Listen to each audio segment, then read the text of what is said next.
Isayas 41:10-13. Huwag kang matakot sapagkat ako'y kasama mo.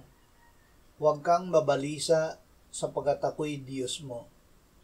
Aking palalakasin ka, oo, ikaw ay aking tutulungan. Oo, ikaw ay aking aalalayan ng kanang kamay ng aking katuwiran. Narito silang lahat na nagagalit sa iyo ay mapapahiya at malilito. Silang nakikipaglaban sa iyo ay mawawalan ng kabuluhan at mapapahamak. Iyong hahanapin sila na nakikipaglaban sa iyo, ngunit hindi mo sila matatagpuan. Silang nakikipagdigma laban sa iyo ay matutulad sa wala.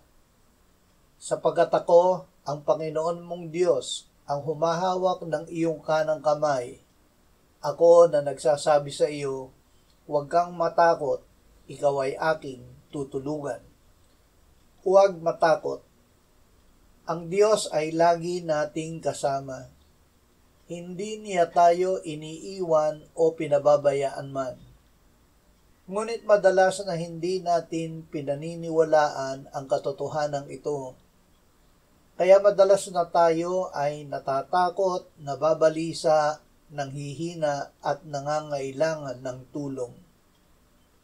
Upang magamot ito, ibinibigay sa atin ng Diyos ang kanyang salita.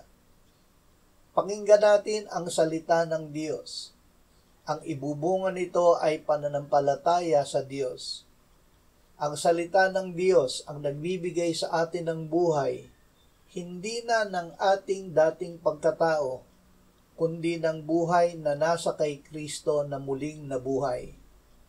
Sa pamamagitan ni Kristo, magagawa natin na huwag matakot o mabalisa dahil sa pamamagitan niya, tayo ay lumalakas at tinutulungan ng Diyos na pinakamakapangyarihan.